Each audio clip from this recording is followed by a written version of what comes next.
जय श्री कृष्ण, जय राधे राधे। माघ मास का चतुर्थ अध्याय। इतनी कथा सुनाने के पश्चात महर्षि वशिष्ठ जी ने राजा से कहा कि हे राजन, जब महर्षि भृगु पर्वत पर स्थित होकर के अपने शिष्यों सहित निवास करने लगे तो एक दिन पर्वत के एक क्षेत्र से निकल करके एक विद्याधर दंपत्ति भृगु जी के समीप आए। दोनों ने ऋषि को आदर सहित नमस्कार किया। महर्षि ने आसन देकर के उन्हें प्रेम पूर्वक बैठाया और दोनों पति पत्नी का मुख दुखी और व्याकुल क्यों है? भृगु ऋषि ने सांत्वना प्राप्त कर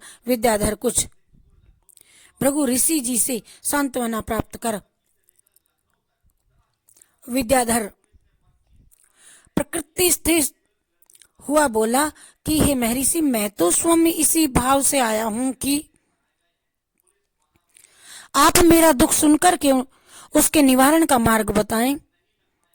मुझे अपने पुण्य कर्मों के प्रभाव से स्वर्ग की प्राप्ति हुई है, किंतु मैं इस कारण से बड़ा दुखी हूं कि देव शरीर पाकर के भी मेरा मुख व्याघ्र के जैसा क्यों है?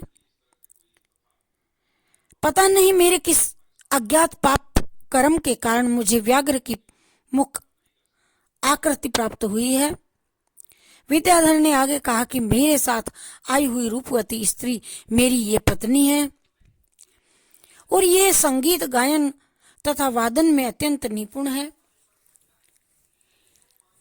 इसने कौमार्य अवस्था में सातों स्वरों का उत्थान करके मधुर स्वर में वीणा वादन किया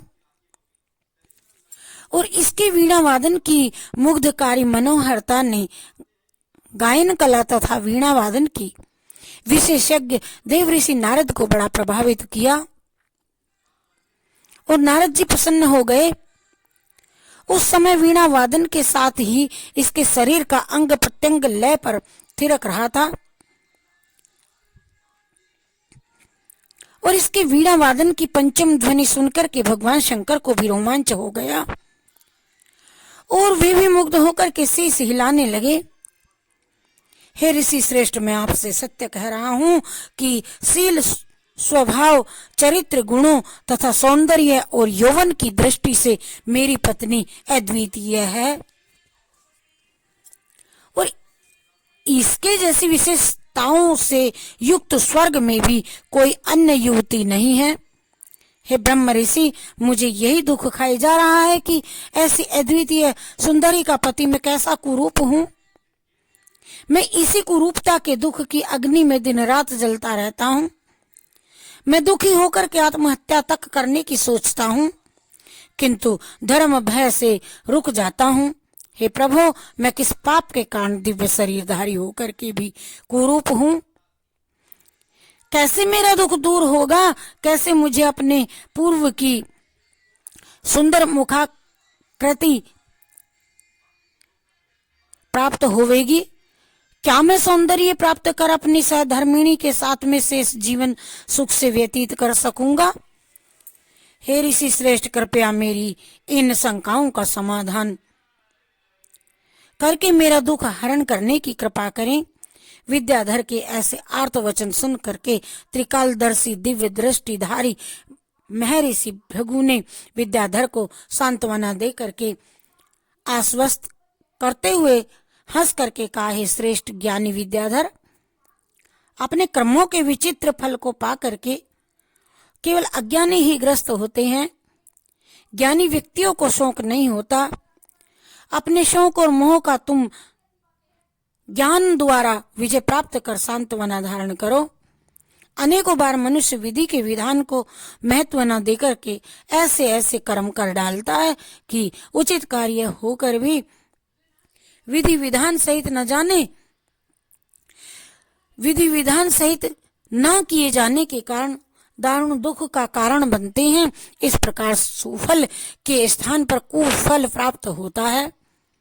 तो विद्याधर को इस प्रकार समझाने के बाद भृगु जी ने आगे कहा, हे विद्याधर, सभी पुण्य कार्यों को भी विधि विधान सहित ही करना चाहिए ताकि उनका सुफल प्राप्त हो सके और धार्मिक कृत्य में क्रिया भ्रष्टता या अन्य किसी प्रकार की अव्यवस्था लाभ के स्थान पर हानि उत्पन्न करती है। आगे अब मैं तुम्हें व्याघ्र का मुख प्राप्त होने का कारण भी बतलाता हूँ। पूर्व जन्म में तुमने माघ मास की एकादशी का व्रत तो किया, किंतु द्वादशी के वर्जित दिवस को शरीर पर तेल मर्दन कर लिया। आपको ऐसा नहीं करना था और ऐसा करने के कारण ही आपको व्याघ्र का मुख प्राप्त हुआ। अतएव ज्ञानी और धार्मिक पुरुषों को त्याज्य तिथियों पर तेल मर्दन नहीं करना चाहिए। यदि भूल से तेल लगा भी लिया जाए तो स्नान अवश्य करना चाहिए। जो भूल अज्ञानतावश आपने पूर्व जन्म में की थी, वही किसी समय अज्ञानतावश राजा पुरु ने भी हो गई थी। उन्होंने भी द्वादशी आदि तिथि पुण्य तिथियों पर तेल लगाने की भूल की थी। तब इस भूल के कारण राजा कुरु का केवल मुख ही नहीं वरन संपूर्ण शरीर कुरूप हो गया था। राजा अपने संपूर्ण शरीर को कुरूप देख करके बड़ा दुखी हुआ और उसके शोक का पारावार न रहा। अपने कुरूप शरीर से दुखी होकर के राजा पुरु ने अपने बराबर का और घर बार का तथा राजपाट सबका त्याग कर दिया। राजा पुरु उग्र तपस्या से करने की कामना से प्रेरित होकर के गिरिराज पर्वत के निकट एक सरोवर पर गया और वहां उसने स्नान करके स्वयं को पवित्र किया और एक कुशासन पर विराजमान होकर के एकाग्रचित होकर के संपूर्ण मन तथा इंद्रियों को वश में करके तपस्या करने में लीन हो गया। निराहार रह करके एकाग्रचित कठोर तप करते हुए राजा पुरु को 3 माह का समय व्यतीत हो गया। एक दिन भगवान विष्णु राजा के सामने प्रकट होकर के बोले कि हे राजन, पिछले 7 जन्मों से तुम मेरी भक्ति तथा आराधना करते आ रहे हो। मैं तुम पर अति प्रसन्न हूँ। तुम मुझसे मनवांछित वर मांग लो। भगवान विष्णु के ऐसे प्रेम पूर्ण वचन सुन करके राजा ने आंखें खोल करके देखा तो अपने सामने साक्षात विष्णु जी को खड़े देखा। भक्तिभाव से गदगद होकर के राजा ने दंडवत प्रणाम करके अनेकों प्रकार के से भगवान विष्णु जी की स्तुतियां की और करने के बाद में कहा कि हे प्रभु, आपके जिस दुर्लभ रूप का दर्शन पाने की लालसा में ज्ञानी योगी और तपस्वी सहस्त्र वर्षा तक ध्यान मग्न होकर के आराधना करते हैं, वर्षों तक ऐसे दुर्लभ रूप का दर्शन मुझे आज प्राप्त हो रहा है। मैं अत्यंत भाग्यशाली हूँ। हे प्रभु, आपके दर्शन से उत्तम गति कोई नहीं है। मैं आपके दर्शन मात्र से ही अपने संपूर्ण मनोरथों को पा गया हूँ।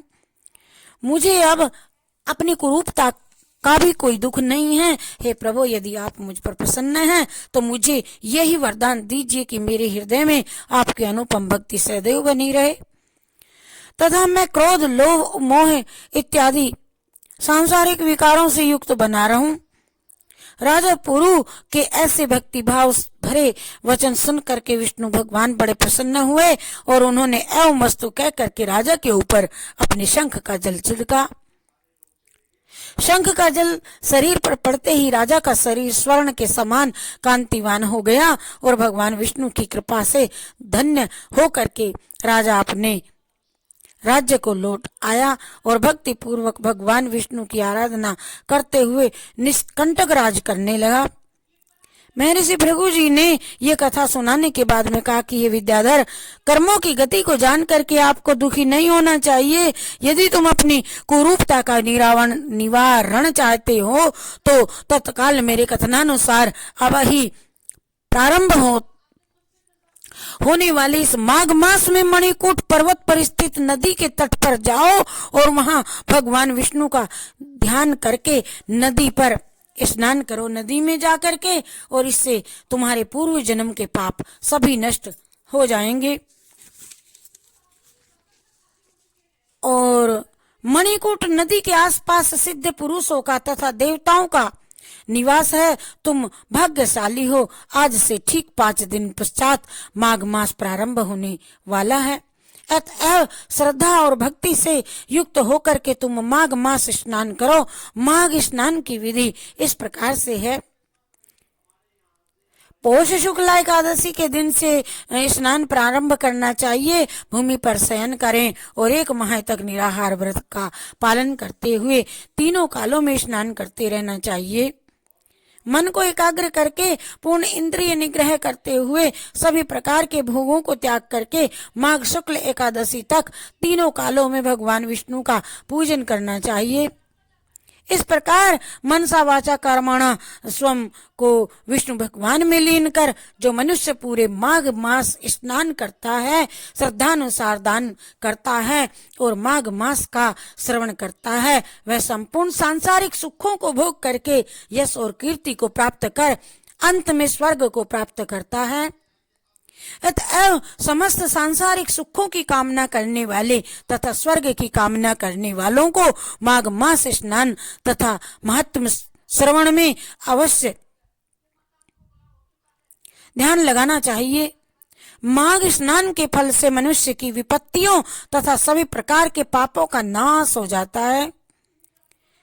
माघ स्नान यज्ञ से भी अधिक फलदायी है। माघ स्नान से समस्त दानों का फल प्राप्त होता है और विशेष क्या कहा जाए, एक माघ मास का स्नान ही समस्त यज्ञों तपों तथा योगों को फल देने वाला है। पुष्कर, प्रयागराज, ब्रह्माव्रत, पृथुदक तथा गंगा संगम इत्यादि तीर्थों पर 10 वर्षों तक नियमित स्नान द्वारा जो पुण्य प्राप्त होता है, वही फल केवल 3 दिनों तक स्नान, माघ स्नान तथा महात्म श्रवण द्वारा प्राप्त हो जाता है। ऐसे मनुष्य जो सदैव ही सांसारिक दुखों से मुक्त रहना चाहते हैं तथा दीर्घायु, संपन्नता, सुंदरता तथा सौभाग्य चाहते हैं, उन्हें चाहिए कि माघ मास का व्रत, स्नान तथा महात्म श्रवण भी ना छोड़े और दरिद्रता, दुर्भाग्य तथा पाप इत्यादि को नष्ट करने के लिए माघ स्नान सर्वोत्तम है। हे राजन, श्रद्धा के अभाव में किए गए सभी पुण्य कार्य अल्प फल देते हैं, किंतु माघ स्नान श्रद्धा सहित अथवा श्रद्धा रहित किसी भी रूप में किया जाए, ये संपूर्ण फल प्रदान करता है। चाहे कैसे भी भाव से माघ स्नान किया जाए, ये संपूर्ण फल प्रदान करता है। जिस प्रकार कृष्ण पक्ष में चंद्रमा क्षीण होता है, वैसे ही माघ मास स्नान करने वाले के पाप स्नान फल से क्षीण होने लगते हैं तथा पुण्य की वृद्धि होती है। जैसे सागर के गर्भ से नाना प्रकार के बहुमूल्य रत्न प्राप्त होते हैं, वैसे ही माघ मास स्नान करने वाले को नाना प्रकार के पुण्यों की प्राप्ति होती है। और जैसे चिंतामणि नामक मणि समस्त चिंताएं दूर कर देती है, वैसे ही माघ स्नान मनुष्य की समस्त चिंताओं का नाश हो जाता है और संपूर्ण कामनाओं को पूरा कर देता है। माघ मास सतयुग तथा प्रधान युग था, जब त्रेता ज्ञान प्रदान तथा द्वापर भक्ति प्रदान था, तब वैसे ही कलिकाल में भक्ति और माघ स्नान की महत्ता है। यह स्नान चारों युगों में फल देने वाला है। सभी आश्रमों तथा चारों वर्णों के लिए माघ स्नान धर्म और सुख सौभाग्य की वर्षा करने वाला है। ब्रह्म ऋषि महर्षि भृगु के ये सब वचन सुन करके विद्याधर ने पूछा, प्रभो, जो मनुष्य 1 माह तक निराहार रह सकने में असमर्थ हो तथा फल आहार भी उसके लिए संभव ना हो, वह किस प्रकार से माघ मास के व्रत का पालन कर सकता है? जिसके पास अर्धाभाव, दुर्बलता तथा अन्य किसी कारण से तीर्थों में जाने की शक्ति ना हो, ऐसे व्यक्ति माघ स्नान कैसे करें बताओ, और उसके फल को कैसे प्राप्त करें? हे प्रभु, शंकाओं तथा विस्तार पूर्वक समाधान करने की मुझे यह सब कृपा करें। महर्षि भृगु ने उत्तर में ये कहा कि हे विद्याधर, आप परोपकार के वशीभूत होकर के बड़ा ही उत्तम प्रश्न आपने किया है, तो फिर आप ध्यान से सुनिए। मैं अब दुर्बलता, निर्धनता और रोगों से पीड़ित व्यक्तियों के लिए माघ मास के पालन की विधि तुम्हें बतलाता हूँ। जो भी मनुष्य निराहार नहीं रह सकते हैं और फलाहार का प्रबंध भी नहीं कर सकते हैं, वे केवल एक समय सात्विक आहार करके व्रत का पालन कर ले। यदि यह भी न संभव हो तो केवल 2 बार सात्विक आहार करें अथवा केवल दूध पी करके ही माघ मास स्नान करें। निर्धन व्रती जब भी भोजन प्राप्त हो उसको वह भोजन कर सकता है, परंतु बासी, सड़ा हुआ, झूठा, अशुद्ध और कृमियों कीड़ों से युक्त भोजन नहीं करना चाहिए।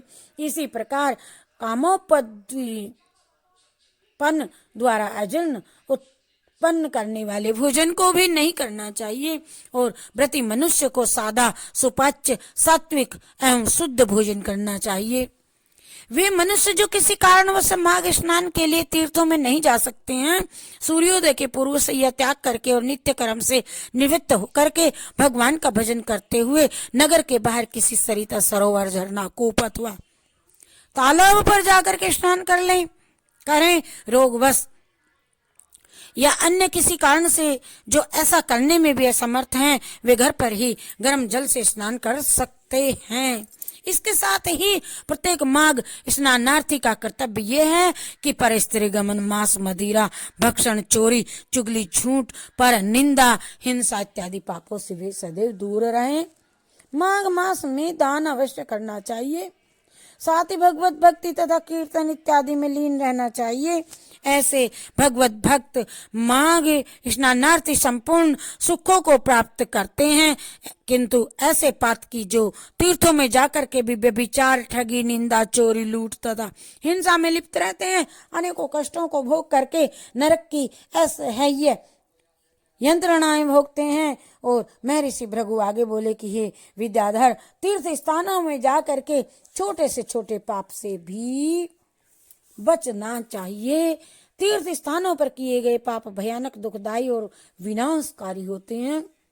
महर्षि भृगु ने इतना ज्ञान और प्रेरणा पा करके महर्षि भृगु जी से इतना ज्ञान और प्रेरणा पाकर के वे विद्याधर अत्यंत प्रसन्न और संतुष्ट हुआ तथा अपनी पत्नी सहित भृगु जी के पास ही ठहर गया और ऋषि के आश्रम में पर्वत के झरने पर उसने भृगु जी द्वारा बताई हुई गति विधि से माघ स्नान, भगवान की पूजा और श्रद्धानुसार दान दिए। माघ स्नान और माघ महात्म श्रवण से विद्याधर पुनः देवताओं के समान दिव्य रूपमान और वह कांतिवान हो गया। पूर्ण प्रसन्न और संतुष्ट विद्याधर अब तो मणि पर्वत पर सपत्नी निवास करने लगा। कुछ समय बाद देवराज इंद्र ने पृथ्वी पर तीव्र वर्षा की। चारों ओर नदी, तालाब, कूप, खेत सब पानी से भर गए और अकाल समाप्त हो गया। स्थिति परिवर्तन देख करके महर्षि भृगु जी मणिकूट पर्वत से उतर करके विंध्याचल पर्वत पर पुनः लौट आए। और माघ स्नान की महिमा तो अपार है ही। जो व्यक्ति माघ महात्म का श्रद्धा पूर्वक नित्य प्रति श्रवण करते हैं, उन्हें पृथ्वी पर सभी सुख तथा पुण्य फल प्राप्त होते हैं और संपूर्ण मनोरथों की सिद्धि होती है। स्वतः ही ऐसे भक्तों से उन सभी ऐसे भक्तों के हृदय में भक्ति का संचार होता है, उनके प्रभु चरणों में प्रीति बढ़ती है। ऐसे व्यक्ति सभी सुख भोग करके मरण उपरांत स्वर्ग को प्राप्त करते हैं। इति श्री पद्म पुराणे माघ महात्म्ये चतुर्थो अध्याय समाप्तः। हरि शरणम, हरि शरणम, हरि शरणम, हरि शरणम।